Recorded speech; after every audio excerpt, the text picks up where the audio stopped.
दुनिया भर के धन के मंत्र है भाई, तुम्हारे पास अपना धन, अपने आप तो निर्धन हो गए।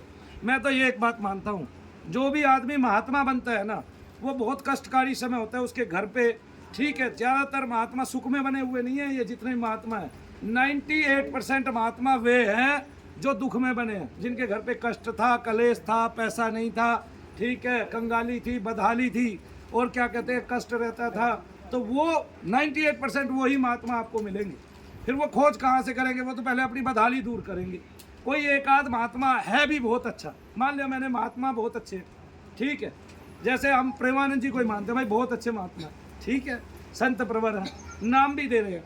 लेकिन जो भक्त है अगर उनको कष्ट है और आपने कष्ट का मंत्र दिया है, तो मैं तो ये कह रहा हूँ वो कष्ट का मंत्र सबको क्यों बता रहे हैं, जब जो आपने गुरु मंत्र दिया उसको लोग नहीं बता पा रहे हैं, तो फिर उस कष्ट के मंत्र को बताने के लिए वो भी तो किसी गुरु का मंत्र है, वो भी तो कहीं ना कहीं ठहरेगा वो मंत्र भी तो जब आप उस मंत्र से कष्ट या तो दूर करके दिखाएं, वरना किसी को मंत्र ऐसे बताए नहीं। फिर सारे मंत्र गुप्ती तो हैं और सारे मंत्र कीलित है, और जब सारे मंत्र कीलित है शाप से, भगवान शंकर से, तब उनको निष्कीलन किया जाए उनका, और तब बताया जाए भाई देखो मैंने निष्कीलन किया मंत्र का, अब मैंने ये जपा, अब इससे ये आकर्षण हुआ, ये उच्चाटन हुआ, ये मारण हुआ, ये विद्वेषण हुआ, और किसका हुआ। ठीक है, सारे मंत्रों से ज़्यादातर क्या करते थे, पहले ब्रह्मास्त्र प्राप्त करते थे, पाशुपत अस्त्र प्राप्त करते थे, ठीक है जी, ये सारे अस्त्र ही प्राप्त करते थे, गदा अस्त्र प्राप्त करते थे। पहले गदा चलाना गदा अस्त्र नहीं था, कभी तुम ये सोचो, गदा चलाने के साथ साथ उस मंत्र का भी जाप करना पड़ता था जो गदा के लिए निर्धारण किया हुआ था ऋषियों ने, और उससे वो शक्ति, जैसे सुदर्शन चक्र का मंत्र है, ओम जम खम वम सुदर्शनाय स्वाहा कहो या नमा कहो, ऐसे गदा का है ना, ठम खम गम गदा का है।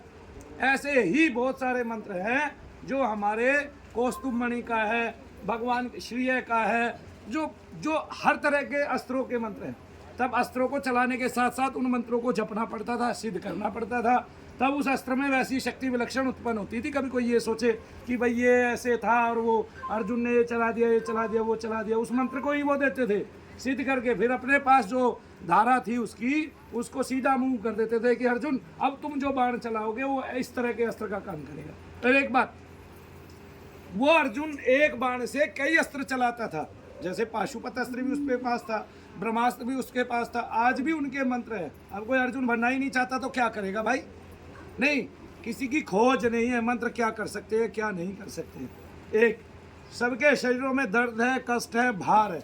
मैं आज भी कहता हूँ कि जितने लोग बीमार हैं और हॉस्पिटलों में जा रहे हैं उनमें से 60% नगण्य है, उनको पता ही नहीं है तुम हॉस्पिटल में काहे धक्के खा रहे हो भाई, ठीक है, उनको समस्या ही प्रेतादिकों की है, पितरादिकों की पहले से ही चली आ रही है, आज से थोड़ी ना चली आ रही है, अरे युगों से चली आ रही है। आप देख लो, जब यीशु मसीह ने पूरे उसके क्या कहते हैं, ये दक्षिण के राज्य कहलाते हैं, सारे दक्षिण के देश कहलाते हैं, पश्चिम के देशों के जितने भी लोग थे उनमें प्रेत निकालना शुरू कर दिया, तब उनकी उन्नति हुई। हमारे यहाँ घुस गए, हमने बंद कर दिया। क्या कर दिया हमने बंद कर। अरे भाई शैतान अलग से नहीं है, राम नाम जो है वो अंतर में अगर चालू है और उसके हाथ में अस्त्र है, तभी वो हमारे शस्त्र है, तभी वो हमारे शैतानों को, राक्षस आदि को मार पाएगा। और ये सब शरीरों में घुस गए हैं। गणेश जी मारते कामासुर को, क्रोधासुर को, लोभासुर को, मोहासुर को, हंतासुर को, कोई जानने की कोशिश नहीं कर रहा। इतने सूक्ष्म ये शरीर में रहते हैं सारे असुर, इन्हीं को मारना चालू कर देते हैं गणेश जी पहले। इसलिए गणेश जी सर्वप्रथम जपे जाते हैं कि आदमी की अगर ये चीज़ें खत्म हो जाए तो उसको लक्ष्मी की प्राप्ति भी होगी। अगर उसका काम मर जाए, क्रोध मर जाए, लोभ मर जाए, मोह मर जाए, तो उसको क्या है, उसको और फिर ज्ञान प्रदान हो जाएगा। गणेश जी ज्ञान के भी तो दाता हैं भाई, तो ज्ञान मिलेगा कहाँ से? किसी शरीर के अंदर ना काम है, ना लोभ है, ना मोह है, तब उसकी क्या मेधा शक्ति बढ़ेगी, स्मृति बढ़ेगी, और क्या बढ़ेगा, उसको ज्ञान प्राप्त होगा। लेकिन महात्मा बताने में मैं आज ये देख रहा हूँ कि वो सक्षम ही नहीं है, जैसे वो कुछ ही बातें बताना जानते और कुछ बातें बताना ही नहीं जानते, उनके पास कोई रहस्य ही नहीं रहा। जैसे मंत्र तो बता रहे हैं, करके दिखा दो आप मुझे, नहीं समझे? पूरे भारत में एक भी महात्मा ऐसा नहीं है जो ये तो बता देगा ये मंत्र तेरे सारे रोग हर लेगा, उस मंत्र से रोग हर के दिखा दो।